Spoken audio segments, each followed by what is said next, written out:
मोदी पर देश का मूड इस प्रोग्राम में आपका फिर एक बार स्वागत। मैं गेटवे ऑफ इंडिया में पर खड़ा हूँ। मुंबई का ये गेटवे ऑफ इंडिया पूरे दुनिया भर में प्रसिद्ध है। बाजू में ताज होटल है। ताज होटल में भी 26/11 का हमला हुआ था, यहाँ बम ब्लास्ट हुए थे। और ये आप सुंदर इमारत देख रहे हो गेटवे ऑफ इंडिया की।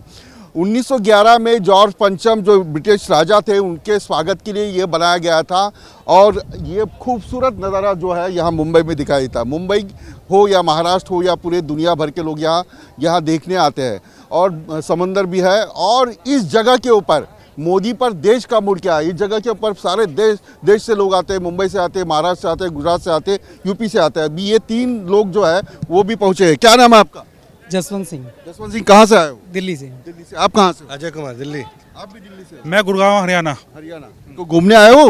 नहीं। हाँ। कितने? अच्छा, कैसे लगा ये गेट? बहुत बढ़िया। पहली बार आए हो कि दूसरी बार? पहली बार आए। आप पहली बार? मैं 3-4 बार आ चुका 3-4 बार आए। हम पहली बार आए। अच्छा, 3-4 बार आए हो तो मन भर जाता है कि नहीं?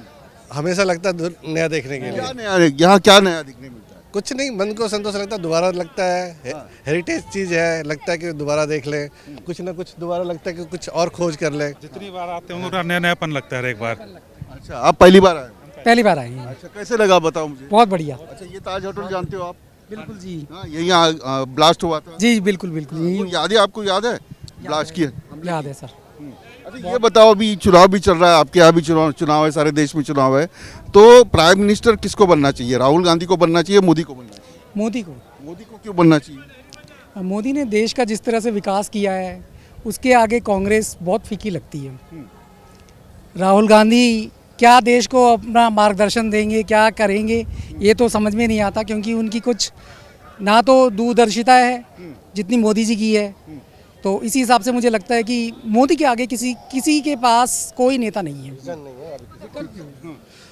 मोदी जी के पास विजन है, मीन्स क्या आगे हमने करना है, प्रेजेंट क्या करना है। लेकिन जो पीछे की सरकारें थे उनका था कि सरकार चलनी है, उनका विजन कुछ नहीं होता था। जो कुछ होता था अपने आप होता था। लेकिन अभी मोदी जी जैसे नई नई स्कीमें ला रहे हैं, जो रोजगार के ला रहे हैं, चाहे देश को सुरक्षा के लिए, गरीबों के काम के लिए, वर्ल्ड में हमारा नाम हो रहा है, ये सब चीज़ उनकी सोच है। और आपने कहा रोजगार है, लेकिन 2 करोड़ रोजगार तो आए नहीं। नहीं, रोजगार ऐसे डायरेक्ट नहीं मिलता। आप एक बात बताओ, मैं भी प्राइवेट में जॉब करता हूँ, मैं कहूँ मुझे सरकारी जॉब मिले तो हर कोई कहता है कि सरकारी, तो सरकारी जॉब है ही नहीं। आप कितना भी कर लो, हमारे पास यदि आज के जो है कहते हैं 60% बेरोजगार लोग हमारे पास है, 60 करोड़ के आसपास लोग हैं जो युवा लोग हैं। तो आप ये देखो कि सब इतने गवर्नमेंट सर्विस है कहाँ, आज की डेट पे तो है ही नहीं। जो आप अपने आप में डेवलप करो ना अपने आप को। हम भी डेवलप कर रहे हैं अपने आप को, हम भी सरकारी से अच्छा कमाते खाते हैं। सबको एक आत्मनिर्भर बनाया है, जिससे कि उनको रोजगार मांगने की जरूरत नहीं बनती, वो अपना रोजगार खुद ही पैदा कर लेते हैं। उन्होंने व्यवसाय करा, लघु उद्योग लगाए, लोगों को सस्ते दर पर ऋण पाए। उन्होंने शिक्षा के क्षेत्र में लोगों को आगे बढ़ाया, जिससे कि लोगों को रोजगार मांगने की जरूरत नहीं पड़ रही, वो अपने आप ही अर्न कर रहे हैं। जिस हिसाब से पहले आपने कहा था कि कोई विजन नहीं है राहुल गांधी को। लॉकडाउन जो हुआ है, कोरोना जो हुआ था, उससे पहले राहुल गांधी ने बताया था कि बहुत बड़ा ये होने वाला है। तो आप कैसे कह सकते हो कि विजन नहीं है? आप ये बोल सकते हो बीमारी आने वाला है, लेकिन आप ये बता सकते हो कि बीमारी कैसे रिजॉल्व होना है? इसको विजन कहते हैं ना। मैं तो कहता हूँ मुसीबत आने वाली है, लेकिन मुसीबत से कैसे निकलना वो कौन बताएगा? कैसे निकला वो मोदी जी ने हमें सिखाया कि मुसीबत से हम कैसे निकलेंगे। पूरे विश्व ने सोचा था कि भारत में ये महामारी आके आधे भारत को खत्म कर देगी, पर मोदी जी ने जो विश्वास जगाया पूरे भारत में, आपने देखा होगा उस दौरान जो विश्वास सबके अंदर, हम भारतीयों के अंदर विश्वास आया, वो किसने किया? वो सिर्फ मोदी जी का काम था। अगर इस बार 400 पार हो जाएंगे?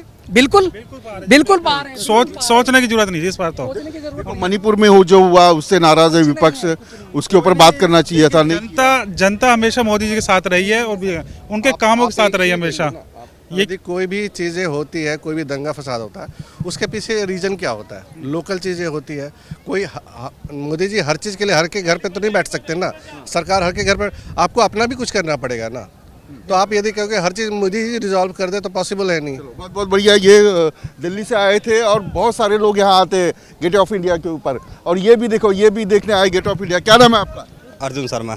शर्मा जी, कहाँ से हो आप? यूपी से। यूपी से हो। आप कहाँ से हो? यहीं से जहाँ से ये। आप? सेम अच्छा, कैसे लगा ये गेटवे ऑफ इंडिया? बहुत अच्छा। कितना अच्छा लगा? अच्छा, यूपी में ऐसा कोई जगह है इससे बेटर? इससे बेटर कौन सी है? श्री राम अयोध्या। हाँ, श्री राम अयोध्या, राम मंदिर बन गया।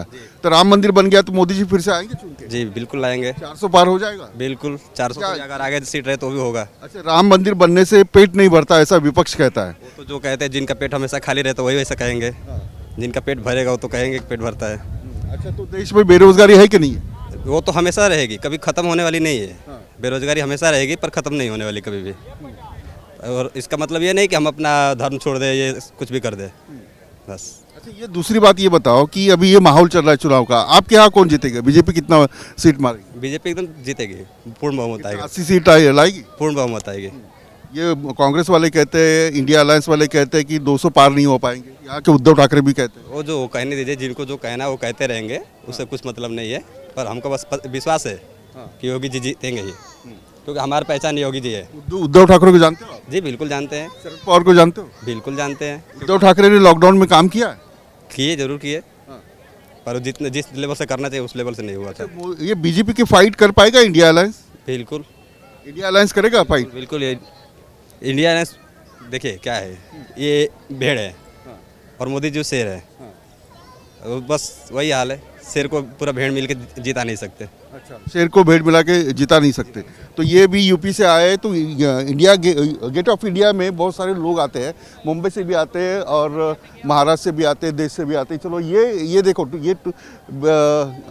चलो ये टोपी बेच रहे हैं, इनसे मैं बात करूंगा। लेकिन यहाँ कई फोटोग्राफर जो है वो भी आते हैं, फोटोग्राफर का हम जानते हैं। नमस्कार, क्या नाम है आपका? मंगरू गुप्ता। गुप्ता जी, कहाँ रहते हो आप? हम तो बिरार रहते हैं। बिरार रहते हो। तो कितने साल से हो मुंबई में? यहाँ तो 25-30 साल हो गए। 25-30 साल से, और यही फोटोग्राफी करते हो? हम्म। अच्छा, ये बताओ, इस बार मोदी को कितना सीट मिल सकता है? 400 पार हो सकता है बीजेपी को? अभी इतना तो हम लोग को आइडिया तो नहीं है, लेकिन फिर भी आएगा, उसी की सरकार आएगी। इसी की सरकार आएगी। और ये राहुल गांधी और सब इकट्ठा हो रहे हैं, उनका क्या होगा?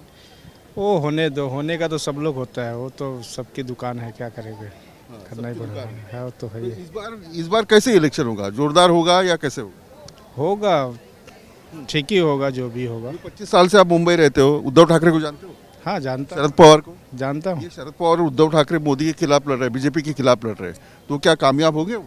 अब देखिए, अब उनकी पकड़ तो अच्छी है, ऐसा बात नहीं है, लेकिन कामयाब तो अब जनता बताएगी उनको, हम कैसे बता सकते हैं अकेले। अच्छा, आप जब घूमते हो, सारे लोग यहाँ आते हैं, तो क्या लगता है कि इस देश में रोजगार बढ़ा है, काम सबको मिल रहा है, सब लोग सुखी लोग हैं, राम राज्य आ गया? मेहनत करने वाले को कभी काम की कमी नहीं है। हाँ, मेहनत जो करता है उसको काम की कमी नहीं है, जो नहीं करता है उसके लिए तो काम की कमी तो है ही है। जो काम नहीं करता है, जो नहीं करना चाहता उसके लिए तो काम की कमी है ही है, और जो करना चाहता तो कुछ। में कैसे होगा? महाराष्ट्र में कैसी लड़ाई होगी? बीजेपी जीतेगी या ये उद्धव ठाकरे जीतेगी? अभी इतना हम लोग को आइडिया नहीं है सर जी, लेकिन फिर भी आप देखते हो, बात करते हो, अपने आप बात करते हो। हाँ, जो भी अभी जनता है, जनता के ऊपर है डिसाइड करना। अभी जनता अच्छा खराब तो देख ही रही है, ऐसा तो नहीं है कि नहीं देख रही है। अच्छा, हाँ, सब न्यूज़ चैनल पे आता है, सब जनता देखते हो, आप भी देखते हो? हम भी देखते हैं। कैसे लगता है ये यहाँ से वहाँ कुदी मारते हैं टिकट मिलाने के लिए, ईडी सीडी, ये नाम तो सुना होगा? देखिए, अभी ईडी सीबीआई तो हम लोग के लिए, जनता के लिए थोड़ी है, वो तो नेता परिता के लिए ही तो है ना। अब छोटा हम लोग के लिए तो पुलिस छोटा मोटा संस्था है, और जो लोग पार्टी बदलते हैं, इस पार्टी में से उस पार्टी जाते हैं, तो अच्छा लगता है अपने को, कॉमन मैन को? देखिए, हर आदमी अपने बचाव के लिए यहाँ वहाँ उड़ी मारता ही है, ऐसा नहीं है कि नहीं मारता है। हर आदमी चाहता है कि मैं किसी तरह से बचूं। कि बचने के लिए जाते हैं? नहीं, बचने के लिए भी जाते हैं, कुछ मजबूती भी रहता है, वो हिसाब से जाते हैं, बहुत तरह के रास्ते रहते हैं। चलो, इनसे बात करते हैं। नमस्कार, आप कहाँ से हो? इधर से ही है। Thank you. यू। चलो, आपका नाम क्या है? जी, छत्तीसगढ़ से हूँ मैं, नितिन बत्रा बोल रहा हूँ। से ये gate of India first time आए हो कि इससे पहले? नहीं, मैं इसके पहले भी आ चुका हूँ। अच्छा, क्या खूबसूरती लगती है इसकी? यहाँ का एनवायरनमेंट अच्छा है, एंशियंट चीज़ें हैं, पुरानी चीज़ें हैं, हिस्टोरिकल प्लेस है, इसलिए देखने आ जाते हैं।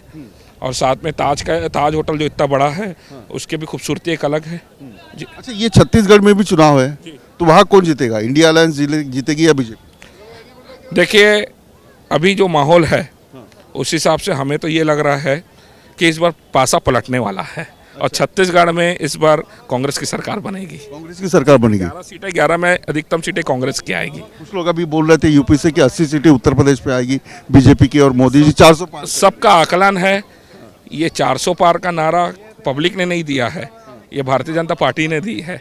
और भारतीय जनता पार्टी चाहे तो 500 का नारा भी दे सकती है, उसमें कोई दिक्कत नहीं है।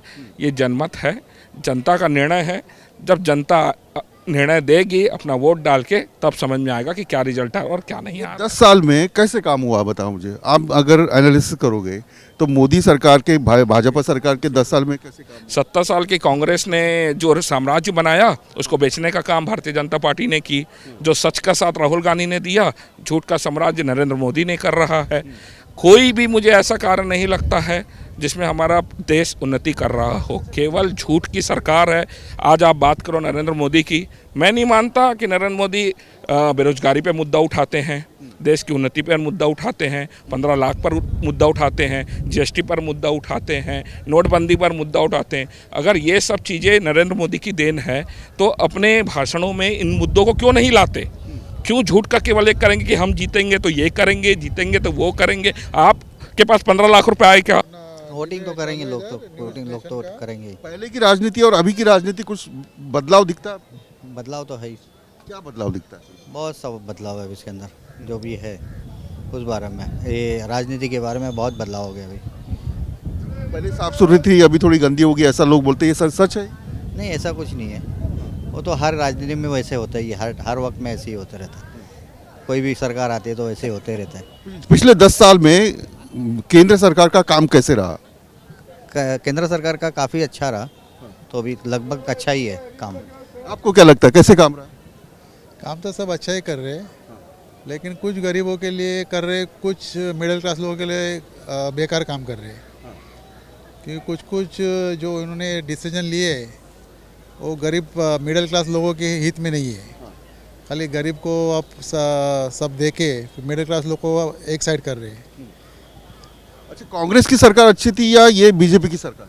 अच्छी बीजेपी की सरकार है, कांग्रेस की सरकार का इतना ये नहीं है। लेकिन कांग्रेस की सरकार में क्या, वो सब साथ मिल के चलते थे, एक दूसरे को सपोर्ट करके चलते थे।